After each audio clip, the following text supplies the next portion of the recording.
You've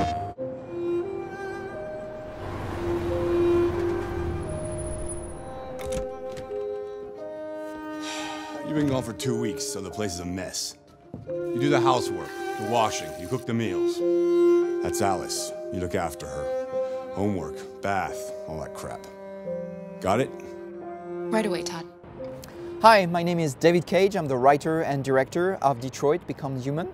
We're here in Paris, and as we just introduced this new playable scene from Detroit featuring this character called Kara, we thought it was a great opportunity to revisit the origin of this character in this short video that we created in 2012. Let's have a look. So it's been years since I haven't watched this again. I tend not to go back to my previous work.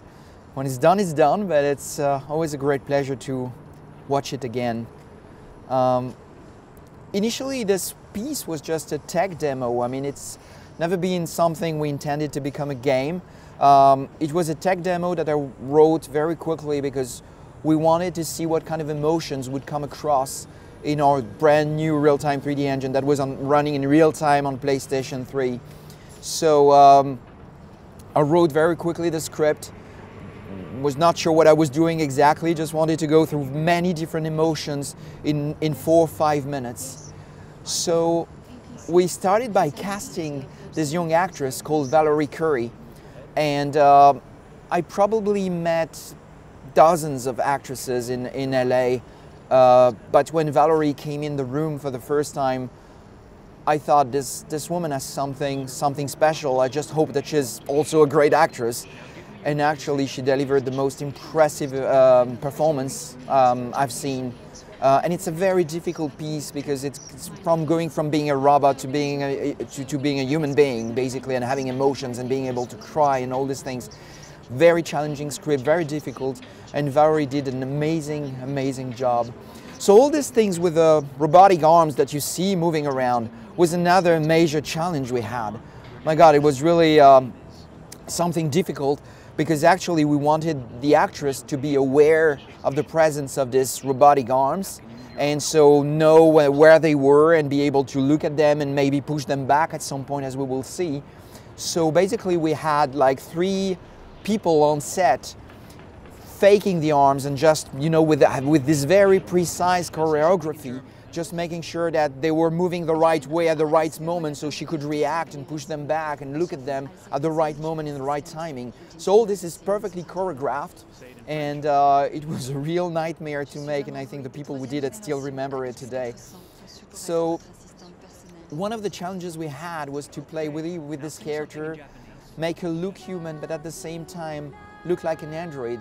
And one of the first questions that we had was, how are we going to make her believable, human, so people care for her and not just say, oh, it's a robot, I don't care, I don't share emotions, I don't feel any empathy. And actually the performance of Valerie Curry answered that question for us, because her performance was so moving that it became very natural and it came very easily. We just heard her singing in Japanese, so in order to do this, and before that she spoke French, and German, I think, if I remember well. Of course, it's not Valerie. She has a lot of talents, but she doesn't speak so many languages. So we had to work with a Japanese singer who just did this bit, and with a French actress and a German actress to do the different languages. And at the end, we put everything, of course, on Valerie's face, so it looks like it's Kara speaking different languages. So that was a real choreography, a lot of work, and talking to the operator was really something important. This is the moment where she realizes that she's going to be disassembled, what will happen to her. So a very moving, very important moment in the story. Working on the eyes, working on performance capture, working on the skin. So of course all these technologies have evolved a lot since then, so it's I'm still very proud of it, but at the same time, if you look at Detroit today and how we recreated the character of Kara, I think she looks much better today. It's different generation, different engine. And this is the moment where she gets disassembled. So still this choreography with all the robotic arms, and she had to be lifted up. And this is when she pushes all the robotic arms. All this happened for real on the set. So when we worked on the design of this android, we wanted to avoid having something that would be purely robotic, because we felt it would feel weird to have someone made of iron and just, electric wires. So we wanted to create a structure, an anatomy that would pretty much look like a human being. So we created this heart beating in the chest and this blue blood that would go through her veins, so we could have this, this feeling of empathy. She looks human, and she also had a heart beating and blood in her veins. That was something important to us, and I think it plays an interesting role, an interesting part in the impact that the piece has. And again, that was a huge challenge, to create a character and so show how she's assembled on screen, looks like a human, and then disassembled again and then reassembled.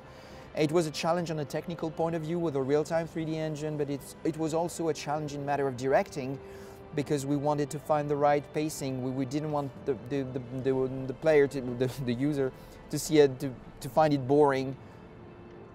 And it's all in the performance of the actress that it came to life. That's the moment where the operator changes his mind and decides to let her go. Playing with lens flares here on PlayStation 3. Last moment of fear. And she realizes that now she's free. And we wonder where she goes, and actually she goes in a box, and we realize that there are many models like her, but we also understand that she's very unique and very different.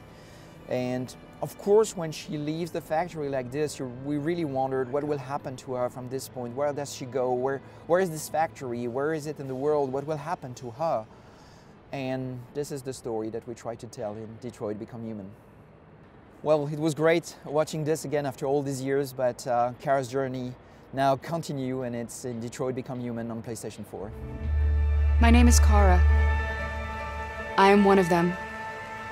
This is our story.